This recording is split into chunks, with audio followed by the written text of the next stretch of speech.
जय हिंद दोस्तों। तो आज फिर हम कक्षा 10 विज्ञान के महत्वपूर्ण प्रश्न करने वाले हैं। ठीक है, तो आप लोग हमारे साथ बने रहिएगा। अब चलिए प्रश्नों को शुरू करते हैं। जैसा कि आप लोग ने प्रश्न को देख लिया होगा, एक परिपथ है और इससे रिलेटेड कुछ प्रश्न है। ठीक है, कुछ प्रश्न है जिसमें हमको इसमें प्राप्त करना है। तो हमारा यह एक परिपथ है, ठीक है, विद्युत परिपथ। और इसमें देखिए प्रत्येक प्रतिरोध में प्रवाहित धारा, देखिए ये अलग प्रतिरोध है, ये भी अलग प्रतिरोध है, ये भी अलग, तीनों अलग अलग प्रतिरोध है। प्रत्येक प्रतिरोध में प्रवाहित धारा निकालना है। प्रत्येक के लिए हमको, प्रत्येक तार के लिए हमको धारा प्राप्त करना है। क्लियर है। परिपथ में प्रवाहित कुल धारा, इस परिपथ में कुल कितनी धारा बह रहा है उसको निकालना है। और परिपथ का कुल प्रतिरोध, परिपथ में कितने प्रतिरोध है इसको निकालना है। तो अब चलते हैं, इसको हल करते हैं और आप लोग हमारे साथ बने रहिएगा। काफी अच्छा क्वेश्चन है और महत्वपूर्ण क्वेश्चन है। ठीक है, अब हल करते हैं। तो सबसे पहले आप क्या करेंगे, मान लेंगे R1 R2 R3 ये प्रतिरोध है। ठीक है, तो क्या करेंगे, माना यहाँ पर R1 का मान कितना है 5 ओम। ठीक है, और R2 का मान कितना है, R2 का मान है आपका 10 ओम। ठीक है, और R3 कितना मान लेंगे, R3 मान लेंगे आपका 30 ओम। ठीक है, तो हमने इसका नाम दे दिया R1 R2 R3, तीन प्रतिरोध हमारा यहाँ पर है। क्लियर है।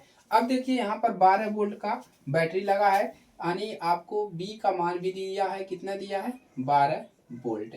क्लियर है। अब देखिए हमको करना क्या है, प्रत्येक प्रतिरोध में प्रवाहित धारा। ठीक है, तो यहाँ पर ए वाला पहले हम इसको निकालते हैं। तो सबसे पहले हम किसके लिए धारा निकालेंगे, देखिए R1 5 माने हैं, पहले इसके लिए धारा निकालेंगे, फिर इसके लिए, फिर इसके लिए। ठीक है, तो लिखेंगे R1 के लिए, R1 के लिए धारा, R1 के लिए धारा निकालेंगे। ठीक है, विद्युत धारा। तो फार्मूला हमारा क्या होता है, देखिए I बराबर जो फार्मूला होता है वो होता है B बटा R। अब यहाँ पर हम मान रख देंगे। क्लियर है। अब B का मान हमको कितना दिया है 12 दिया है, तो यहाँ पर 12 रखेंगे और यहाँ पर R1 कर देंगे। क्यों, क्योंकि R1 के लिए निकालना है। और R1 का मान कितना दिया है आपको, यहाँ पर देखिए R1 का मान 5 दिया है, तो ये हो जाएगा बराबर कितना मिल जाएगा, देखिए 5 का भागा लगाएंगे, 5 दूना 10, 2 बचा और 5 चौके 20। ठीक है, तो हो गया 2.4 धारा का मात्रा एम्पियर। तो आपका निकल गया R1 का, जो R1 में जो धारा निकला, इस प्रतिरोध में धारा कितना निकला 2.4 एम्पियर। ठीक है, इसको हम कर देंगे 1। क्यों, क्योंकि हमको 3 बार निकालना है। इसके बाद यहाँ पर लिखेंगे R2 के लिए धारा। ठीक है, R2 के लिए धारा, तो क्या लिखेंगे, तो यहाँ से फार्मूला ये लगा देंगे, R2 के लिए धारा I बराबर क्या होता है, I बराबर B बटा में R। ठीक है, अब इसको क्या कर देंगे, 2 कर देंगे, इसको भी 2 कर देंगे, इसको भी 2 कर देंगे। ठीक है, और B का मान हम 12 ही रखेंगे बटा में, R2 का मान यहाँ से रखेंगे, कितना दिया है 10 रख देंगे, बराबर कितना मिलेगा, भागा लगाएंगे, 10 का नाम 10, 2 बचा, 0.0 हो गया, 20 हो गया, 10 दूना 20, यानी कि I2 का मान 1.2 एम्पियर। क्लियर है। इसके लिए भी हमने निकाल लिया, देखिए इसके लिए निकाला, इसके लिए निकाला। अब तीसरे वाले के लिए हम धारा निकालेंगे। तो एकदम सिंपल है, आपको ज़्यादा दिमाग नहीं लगाना है। ठीक है, R3 के लिए धारा। ठीक है, R3 के लिए धारा क्या हो जाएगा, दोबारा I3 बराबर क्या हो जाएगा BR3। अब यहाँ पर वही काम करेंगे दोबारा। ठीक है, तो यहाँ पर देखिए B का मान है आपका 12 और R का मान कितना है 30 है, तो 30 रख देंगे, बराबर कितना आएगा 0 दशमलव, यहाँ पर दशमलव बढ़ा देंगे तो कितना आ जाएगा 30 चौको 120, तो 0.4 एम्पियर।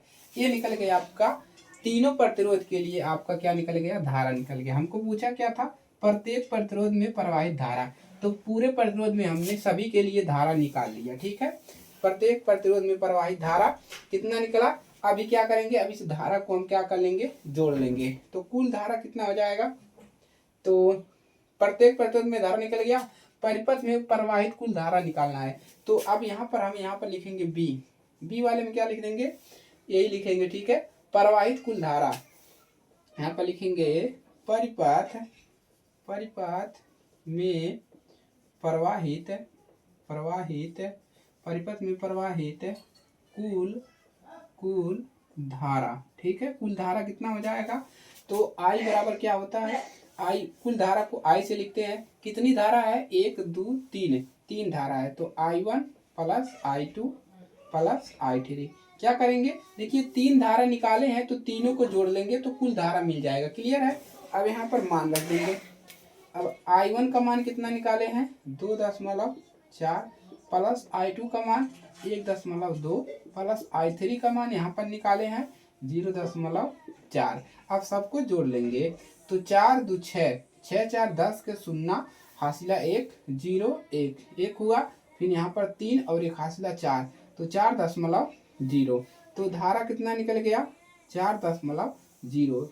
कुल धारा कितना मिला हमको, 4.0। ठीक है, क्लियर है। चलिए, तो कितना मिल गया धारा, 4.0, और इसका मात्रक भी लिख लेंगे आप, तो एम्पियर होता है। क्लियर है। चलिए, अब हमको निकालना है परिपथ का कुल प्रतिरोध। तो परिपथ का कुल प्रतिरोध कैसे निकलेगा, चलिए बताते हैं। ठीक है, देखिए, तो इसको मिटा दें। हाँ, चलिए मिटा देते हैं। क्यों मिटा दे रहे हैं, मिटा दे रहे हैं। ठीक है, देखिए हमको निकालना क्या है, यहाँ पर यह है 12 वोल्ट, ऊपर लिख देते हैं। अब हमको सी वाला क्या निकालना था, परिपथ का कुल प्रतिरोध। तो लिखेंगे परिपथ है, परिपथ क्या लिख रहे हैं भाई, परिपथ, परिपथ का कुल प्रतिरोध है, कुल प्रतिरोध है। ठीक है, परिपथ का कुल प्रतिरोध है। तो कुल प्रतिरोध कैसे निकलेगा, तो देखिए यह किस क्रम में जुड़ा है। देखिए एक तार यहाँ पर है, एक तार यहाँ पर है, एक तार यहाँ पर। पहले एक तार था, यहाँ से 3 तार हो गए, मतलब 3 अलग अलग रास्ते हो गए। जहाँ पर एक तार से कई रास्ते खुल जाते हैं, वो जो परिपथ होता है, मतलब जो प्रतिरोध होता है, तो वह समांतर क्रम में हो जाता है। ठीक है, मतलब श्रेणी क्रम में नहीं है। क्यों, क्योंकि 3 तार इसमें से निकल गए, तो यह समांतर क्रम में हो गया।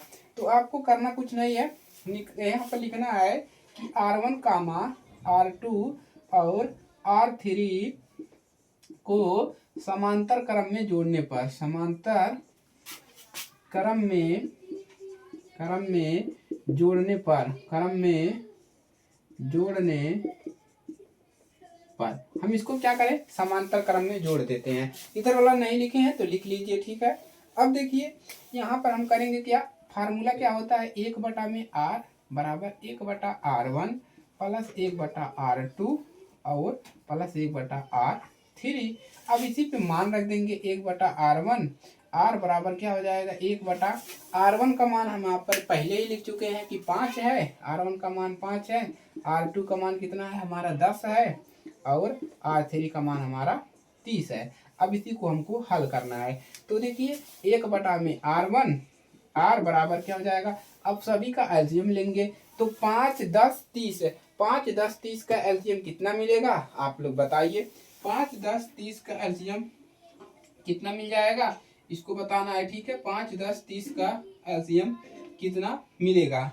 ठीक है, तो 5 10 30 का एलसीएम आपको बताना है। ठीक है, तो 5 10 30 का एलसीएम नहीं निकालने आता है तो हम आपको एलसीएम निकालना बता दे रहे हैं कि 5 10 और 30 है। 5 10 30 का एलसीएम कैसे निकालते हैं इसको बता देते हैं। तो इस प्रकार से निकाला जाता है, 5 से कट जाएगा या 15 से। अब यहाँ पर 5 उतर जाएगा, अब यह 3 से कटेगा, 5 नहीं कटेगा, 5 3 15, अब यह 5 से कट जाएगा, 3 दूना 6, 6 5 30। मतलब आपको एलसीएम कितना मिल गया, 30 ही मिला। अब एलसीएम 30 मिल गया। अब देखिए, अब 5 का भागा लगाएंगे, 30 में कितनी बार जाएगा, 6 बार। 6 का गुणा 1 में करेंगे तो 6 मिलेगा, प्लस 10 का भागा 30 में लगाएंगे 3 बार जाएगा, तो 3 का गुणा 1 में करेंगे तो 3 ही मिलेगा, प्लस 30 का भागा लगाएंगे 30 में 1 बार जाएगा, 1 का 1 में गुणा करेंगे 1 मिलेगा। तो मतलब 1 में R1, R बराबर जो लीजिए 6 और यहाँ पर 3 9 1 10, 10 बटा कितना मिल गया, 30 है, 10/30 मिला। मतलब 10 एकन्नम 10 और 10 तिहाई 30। तो 1/R बराबर कितना मिल गया आपको, 1/10। और इसको कैसे लिखते हैं, तिर्यक का गुणा करेंगे तो R बराबर यहाँ पर लिख देंगे, R बराबर कितना मिल जाएगा, 10 एकन्नम 10, 10 तिहाई 30, यहाँ पर 3 मिलेगा ना जी, 3 मिलेगा ना। क्यों, क्योंकि यह 3 से कट रहा है ना, 10 तिहाई 30। तो R बराबर कितना मिल जाएगा, 3 ओम। कितना मिल जाएगा, R बराबर 3 ओम।